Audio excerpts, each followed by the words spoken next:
ఇప్పుడు మనం ధనురాకార భూమి గురించి తెలుసుకుందాం. ఇది ఎక్కువ భాగం ఉండి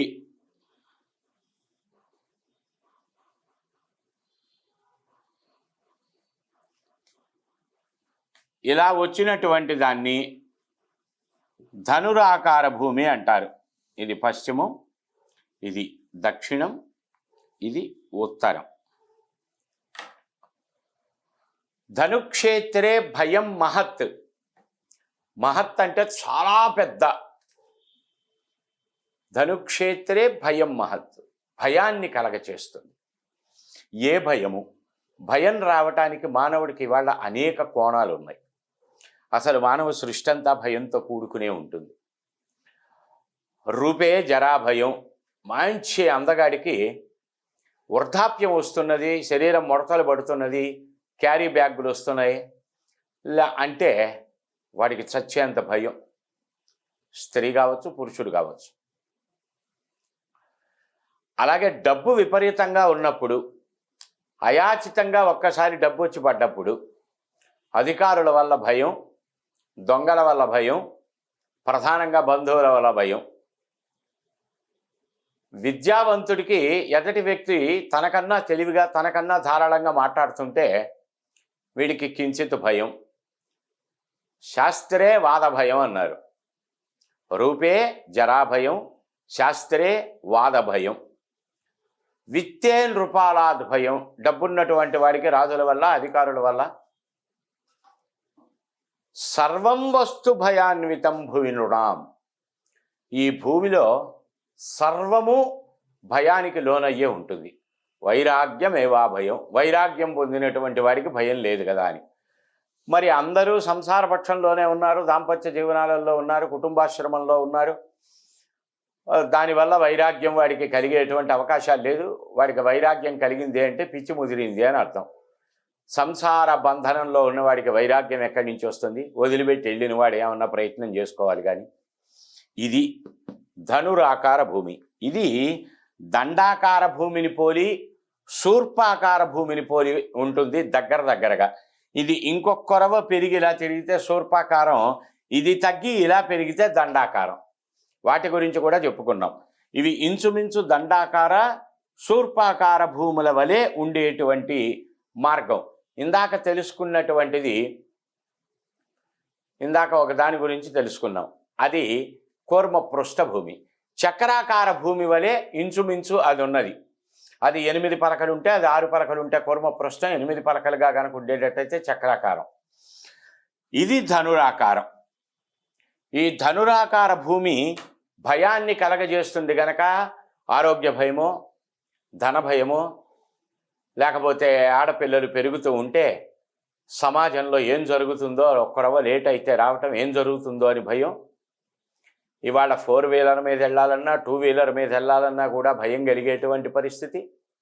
చిట్ట చివరికి కుక్క ఎంబడి పడితే భయం, కిచెన్లో బద్దంకి కనిపిస్తే భయం. ఆ భయానికి ఏమంటే బద్దంకి కనిపిస్తే ఎవరికైనా భయమే అంటే అది భయం కాదు, ఎలర్జీతో కూడుకున్నటువంటి జుగుప్స, చేచి అంటాం. అది భయం అనబడేటువంటిది. కానీ చాలామంది ఉన్నారు, పిల్లిని చూస్తే భయం, బల్లిని చూస్తే భయం. ఈ దండాకార భూమి ఆల్మోస్ట్ అలా ఉన్నందువల్ల ఏం జరుగుతున్నది? ఈశాన్యం పెరిగింది, ఆగ్నేయం పెరిగింది. ఇటు వచ్చేసరికి నైరుతి కట్ అయింది, వాయవ్యం కట్ అయింది. ఈ భుజం అపరిమితంగా ఇటు ఈశాన్యానికి పోయింది, ఈ భుజం అపరిమితంగా ఇటు పోయింది. దీన్ని 2 రకములుగా మార్చుకుంటానికి అవకాశాలు ఉన్నాయి. ఒకటి, ఈ రకంగా చేసుకోవచ్చు. ఈ రకంగా చేసుకున్నప్పుడు ఏమవుతుంది? ఈ పెరిగినటువంటి కోణం వెళ్ళిపోయి ఇటు సమంగా, ఇటు సమంగా, ఇటు సమంగా ఉండి ఈ ఉత్తర ఈశాన్యం, తూర్పు ఈశాన్యం అనబడేటువంటిది పెరుగుతుంది. ఇది ఒక మార్గం.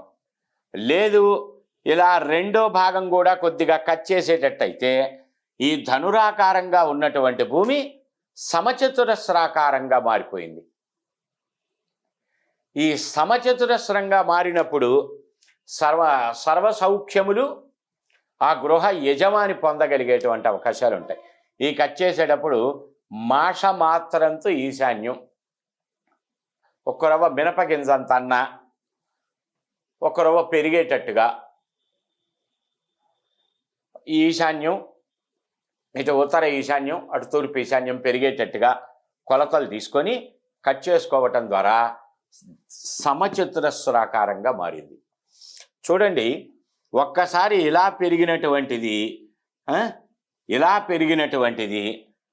ఈ చిన్న మార్పులు చేసుకోవటం ద్వారా ఈ పెరగబడినటువంటిది ఎక్సెస్ ఉన్నటువంటి దాన్ని కట్ చేసుకోవటం ద్వారా చాలా వాస్తులు చూడటం జరిగింది. నేను ఆల్మోస్ట్ అసలు వాస్తు వచ్చి చూసే పని పెట్టుకోను. మీ జాతకంలోనే ఏ దిక్కులో దోషం ఉన్నది సరి చేసుకోండి, ఆ దగ్గర సిద్ధాంతి చూపించని చెప్పడం జరుగుతుంది. ఇక వాళ్ళు మీరే రావాలి అంటే సరే, అప్పుడు ఉన్నటువంటి పరిస్థితిని బట్టి వెళ్ళటమా లేకపోతే ఏమన్నా పంపటమా, ఏదో సంథింగ్ జరిగేటువంటి అవకాశాలు. అసలు నేను ఆ వాస్తు చూడకుండా మీ జాతక చక్రంలోనే దోషాలు ఉంటే చెప్పటం జరుగుతుంది. వెళ్ళి ఏమండి అంతా సక్రమంగానే ఉంది, మరి మీరేమో వాయవ్యం పెరిగిందన్నారు, వచ్చి చూడండి అంటే అక్కడికి వెళ్ళి చూపించటం జరుగుతుంది. ఇదిగో ఇలా వాయవ్యం పెరగడానికి కారణం ఇది, దీన్ని ఇలా సరి చేసుకోండి అని. ఇంకా కొంతమంది చెప్తారు, ఏమంటే వాయవ్యం పెరిగిందని మాకు సిద్ధాంతులు చెప్తే కట్ చేసామండి. వెళ్ళి చూస్తే కటింగ్ అంటే వాళ్ళ ఉద్దేశంలో ఏంటి, ఇలా పెరిగి ఉన్నటువంటి వాయవ్యం తగ్గి ఉన్నటువంటి వాయవ్యాన్ని ఏం చేయలేం, పెరిగి ఉన్నటువంటి వాయవ్యాన్ని వాడు ఏం చేస్తారంటే ఇక్కడ ఒక చిన్న ర్యాంప్ లాగా కట్టేసి ఒక 1 ఇంచో ఒక 1 ఫీటో సందులాగా దాన్ని చేసి దాని నిండా పూల మొక్కలు పెట్టేసేసుకొని ఇదిగోనండి ఇలా కట్ చేసుకున్నామండి అంటారు. 6వ వేలు వచ్చింది ఒక అతనికి. ఆ వేలు కనిపించకుండా బ్యాండేడ్ వేశాడు, ఇలా పెట్టాడు. 6 ఉన్నట్టు మనకు కనిపిస్తోందా, 5 ఉన్నట్టే కనిపిస్తోందా? అదే దాన్ని శస్త్రచికిత్స చేసి తీసేశాడు, ఇలా పెట్టాడు. 5 ఉన్నట్టు కనిపిస్తోందా, 6 ఉన్నట్టు కనిపిస్తోందా? అంటే ఇది మన కాంపౌండ్లోనే ఉంచుకొని దాన్ని మనం ఉపయోగించుకుంటూ ఉన్నప్పుడు అది వాయవ్యం కట్ అయినట్టు కాదు, వాయవ్యం సరిచేసినట్టు కాదు, వాయవ్యం ఈ స్థలంలో ఉన్నట్టే లెక్క. మరి ఏం చెయ్యాలి? తీసేసేయాలి. తీసేసి సమచతురస్రంగానో దీర్ఘచతురస్రంగానో అక్కడున్న పరిస్థితిని బట్టి చూసి లోపల వైపు కాంపౌండ్ వేసుకోవాలి. కాంపౌండ్ వాల్ ఇది కంప్లీట్గా మనకి సంబంధం లేదు అని వదిలేయాలి. మున్సిపాలిటీకి రాయండి, పెద్ద మొక్క అయితే ఏదైనా దేవాలయాలకు ఆశ్రమాలకి రాయండి. మీ దాని వరకు లేకుండా, మీకు దాని మీద హక్కుభుక్తులు లేకుండా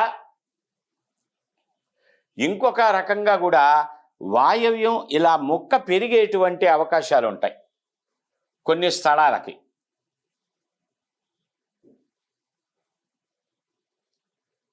ఇలా పెరిగి ఉన్నప్పుడు దీన్ని సమచతురస్రంగా చేసుకొని ఇది ఏ దిక్కుకు పెరిగిందో చూసుకొని ఉత్తరం గనక మీకన్నా చిన్న వయస్సులో ఉన్న వాళ్ళ పేరు మీద, అంటే ఇది యజమాని పేరు మీద ఉంది, భార్య పేరు మీద, లేకపోతే కొడుకు పేరు మీద, లేకపోతే మనవడి పేరు మీద ఈ ముక్క వరకు కట్ చేసేసి అది అగ్రిమెంట్ వాళ్ళకి రాసేసి అది సపరేట్ కాంపౌండ్ వాళ్ళు వేసుకొని ఉంటే అప్పుడు మీ దాంట్లో ఉన్నటువంటి ఈ పెరగబడినటువంటి వాయవ్య దోషం అనబడేటువంటిది పోతుంది.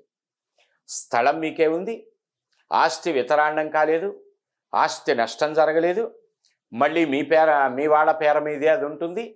దాన్ని మీరు అనుభవించడానికి, అమ్మటానికి, ఏం చేసుకుంటానికైనా కమర్షియల్ బిట్ కనుక అయ్యేటట్టయితే అదొక షాపు లాగా వేసేసుకోవటానికి, ఉపయోగించుకోవటానికి అవకాశాలు ఉంటాయి. ఈ చిన్న చిన్న మార్పులతో వర్షంలో తడిశారు, జలుబు చేసింది, దానికి పోయి చెస్ట్ స్పెషలిస్ట్ దగ్గరికి వెళ్ళటాలు, ఎక్స్రేలు చేయించటాలు, స్కానింగ్లు చేయించటాలు అంత అవసరం లేదు.